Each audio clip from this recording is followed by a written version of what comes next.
Hello and welcome back to my channel, Garden a Little. My name is Seema. I'm from Zone 6A, and again I want to do another garden tour. This is week 16, so thank you for coming and stick around.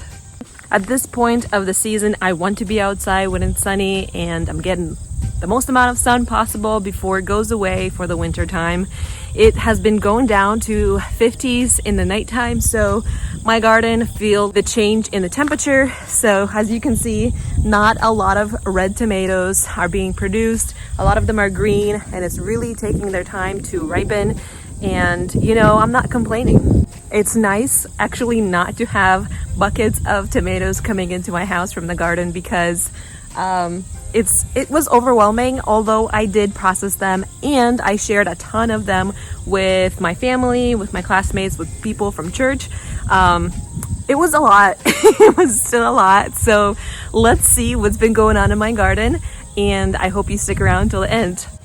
So here in my big tomato bed, as you can see, we have some just signs of death, signs of fall coming in here. The tomatoes, as I mentioned before, are not turning red as fast as they used to, and I've already have people that requested my green tomatoes for their salsa, which is really cool because I don't want to waste any of these green tomatoes, and I don't have to. We have quite a variety of tomatoes in this bed, and a lot of them are green at this time because I just harvested a good amount of tomatoes that were nice and ripe. And I think Solar Flares is my family's favorite tomato so far, so I'm definitely regrowing Solar Flares. Here in the pepper patch, I have been getting more flowers of the peppers. Maybe it's because there was a week or so of super hot weather and the peppers said, oh wow, okay, let's do it again. So a lot of flowers, a lot of new growth that's been put off, which I'm not complaining about. But this pepper patch did amazing, and I don't think I need any more space for peppers next year. So as these peppers also put on a ton of new growth, flowers, and these are my purple jalapenos, and there's another buena mulata, and again flowers and new growth has been put off, which is so amazing to see. And my trellis is not being wasted. I've planted some snow peas over here and they are growing, and it's so exciting to see. I planted a variety of snow peas / snap peas, so we'll see how they go. But they are reaching the trellis finally, and it is so exciting to see.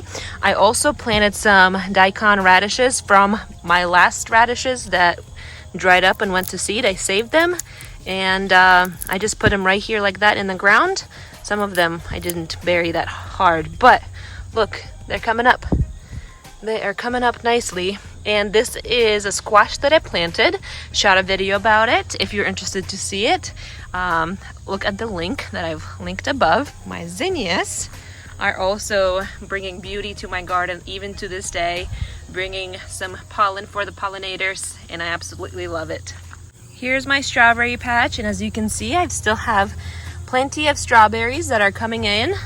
I literally have like surprise strawberries that come and go, and it is so amazing to see. I am so stoked about this whole strawberry patch. It is so rewarding to see that there finally are strawberries. So cool. In my cherry tomato bed, it has been a jungle, but as you can see, it is still pretty full, and it's producing again more green tomatoes than the ripe ones because of the sun not being as hot and the sunlight.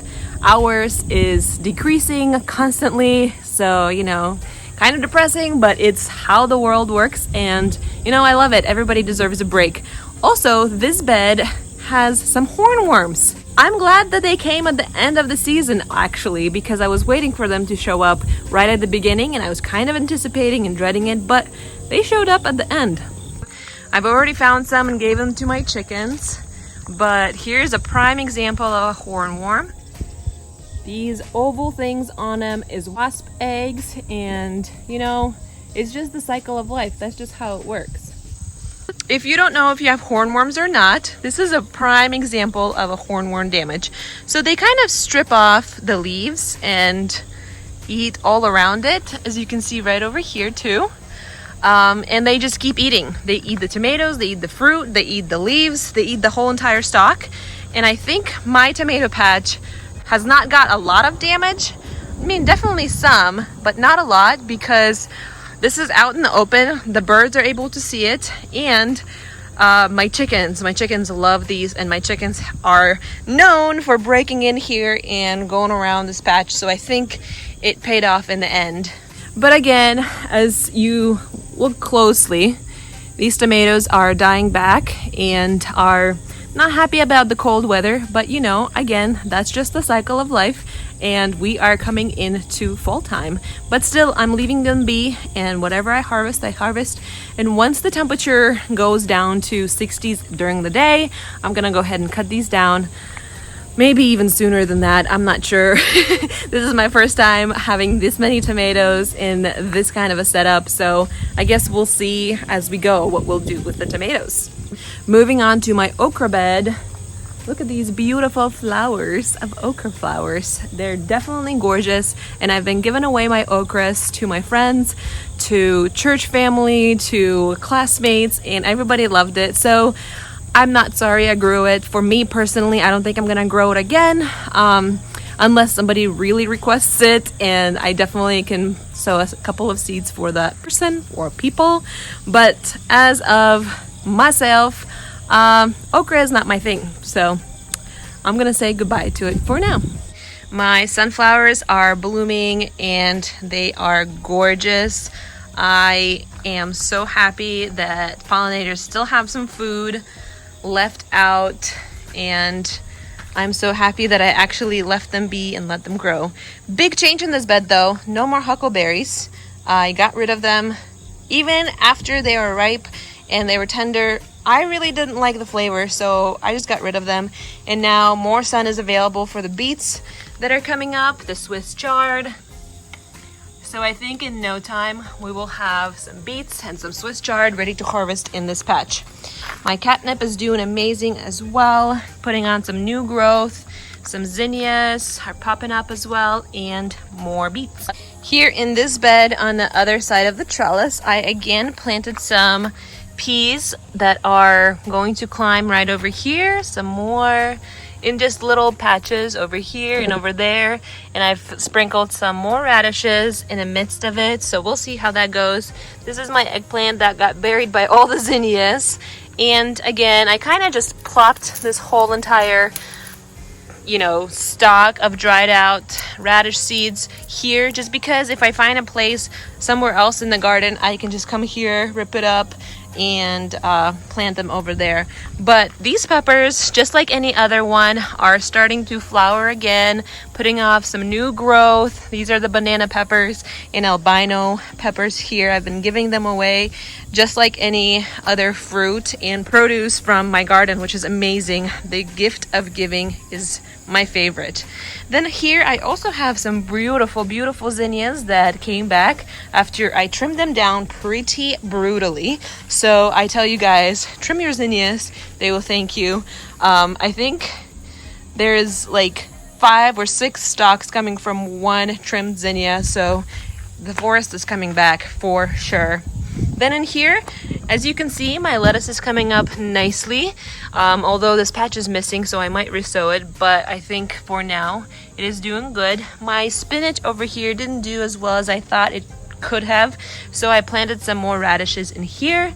This is my bok choy patch, and as you can see, the pests have been really brutal to all of my brassicas, really.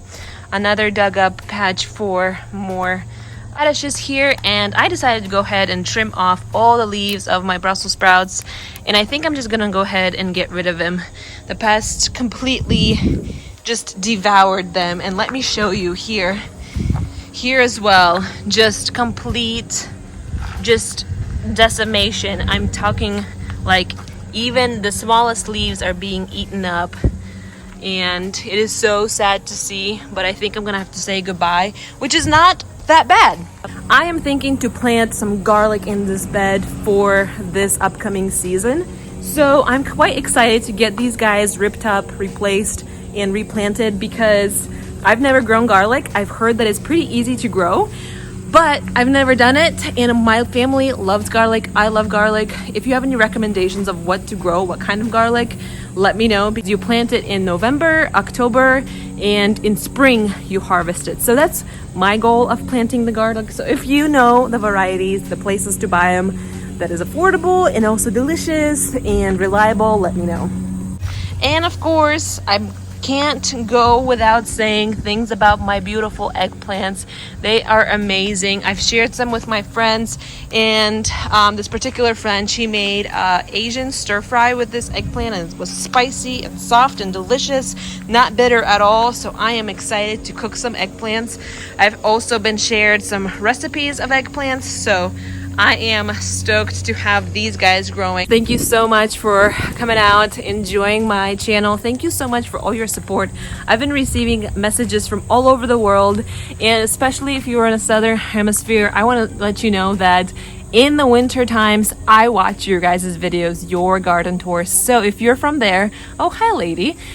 Just shout out that you're from there, and I will subscribe to your channel and keep following your journey, because I think that's what it's all about, just support each other, right? And at this time, I just want to say, have yourself a great Labor Day weekend, and I hope to see you next time on my channel on week 17.